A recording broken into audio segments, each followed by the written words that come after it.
hello and a very warm welcome to Brand Equity with me, Sonali Krishna. And if you need your dose of what's been happening in the advertising, marketing, brand and FMCG world with a dash of spice, you're at the right place. Let's get the show on the road and find out what's lined up for you. Did you know that India is one of the largest liquor consumption markets in the world? Maybe not. But you do know that the young Indian consumer is increasingly becoming very discerning and extremely brand conscious. Yet, ironically, Indian liquor manufacturers have yet to wake up to this fact and are still struggling to become the preferred choice when it comes to premium labels. Khushbu Patodia spoke to both Indian and international liquor manufacturers to get a sense of what's preventing Indian players to step up their game. An industry worth 345 billion rupees. Growing at 12 to 15% per annum. 100 million consumers to be added over the next 3 years.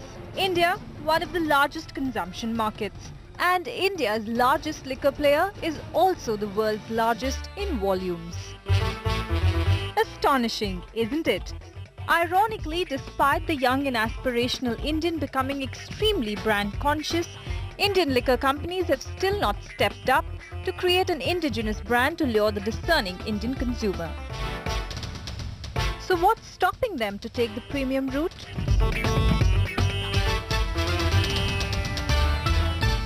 In terms of producing the quality, there is no doubt that Indian liquor manufacturers have the ability and the expertise to produce any level of premiumness in terms of the product.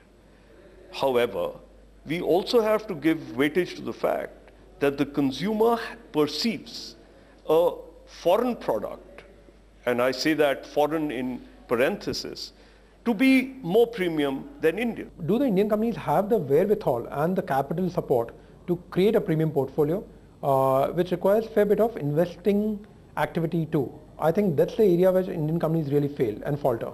So if you look at the largest Indian company, all the profits put together for them is around $100 million.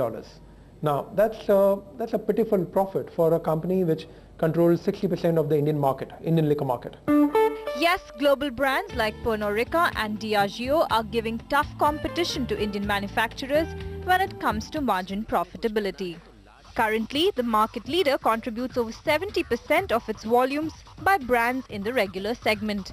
We are referring to United Spirits Limited that controls 55% of the liquor market in India.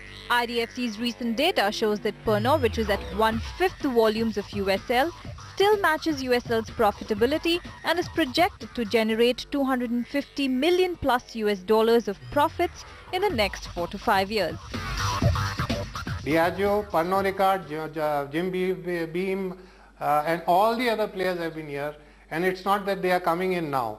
Except for Pernod, which also got success only in the last 6-7 years. They struggled for the first many years. But their 3 brands have done extremely well, and they have got good success in the last 6-7 years. USL's strategy of focusing on volumes is the driving force behind its ability to garner scale, dominance and robust distribution in the Indian market. But is that a hurdle in the growth of the premium segment in India? Yes, the large chunk of our volume is in the regular segment, but that has been because of the historical way we have operated. But if you see our growth in the premium and prestige and our new launches, which we have done in the last 2-3 years, have been huge successes. The idea is to see per case into volume, and volume is a very critical part into the per case to improve our bottom line. I'm going to be unkind over here and say, well, it's a question of quality. At the end of the day, if you are more concerned with the number of cases that you can churn out and how quickly you can churn them out, then what you are putting in the market is effectively rectified spirit with some Scotch concentrate and malt coloring. You're not looking for a discerning customer when you try and do that.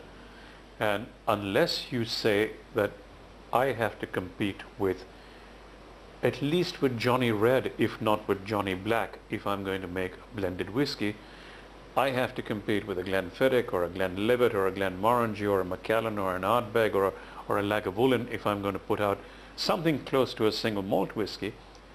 Unless I do that, I am never going to capture the premium customer. So while one understands that premium is where profits lie, the undergrowth of the premium segment, as experts point out, is subject to reasons galore. And even though the upper end of the market promises superior growth and higher profit generation capability to any liquor player, yet the biggest handicap of the industry seems to be regulated pricing. Government also has to share the blame for this.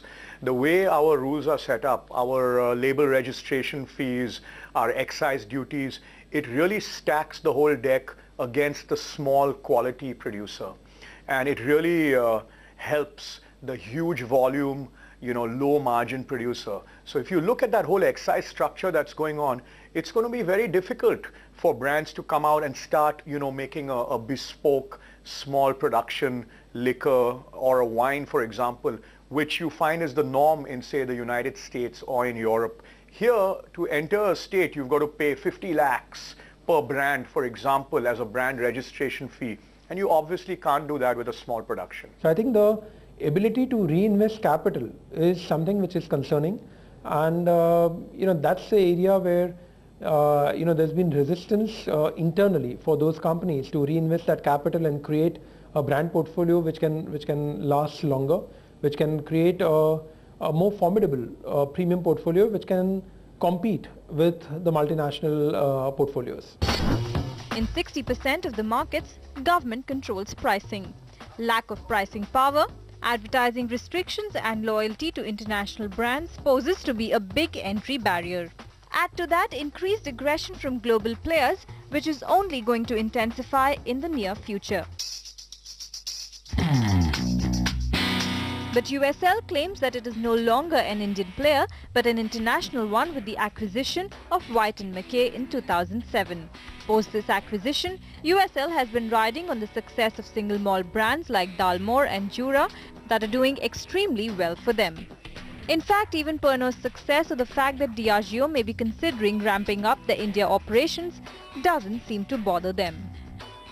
I don't believe at all. In fact, most of the foreign liquor brands are suffering and they have been around for 15 years and have not been able to make any headway in India. In fact, Diageo, which is the largest player in the world by value, has been struggling in India for the last 15 years and has less than 1% of the market in the overall context.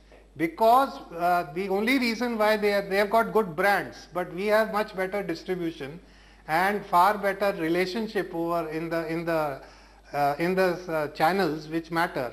Rising inflation, increased competition from global brands and attractive margins in the premium segment. Stir them up and you'll arrive at only one truth. The premium end is where the next wave of growth will come from. And while Indian players like USL, Sula, Radico and many more have had a late realization, nevertheless these brands have already started innovating and are gearing up to launch their very own collection of Indian premium labels. There is a space. We need to come up with ultra premium brands. These brands take there's a gestation period because you have to get it right the first time. So we are working with we have benchmarked ourselves with the best in the globe, and we are working with some of the best packaging and blend experts across the globe to create offerings which, though will come out of India, will be world class. But the move towards premiumization needs to be speedy, as any further delay in the process could make the road ahead for Indian liquor companies very alarming. Well, on that note, time for a short break.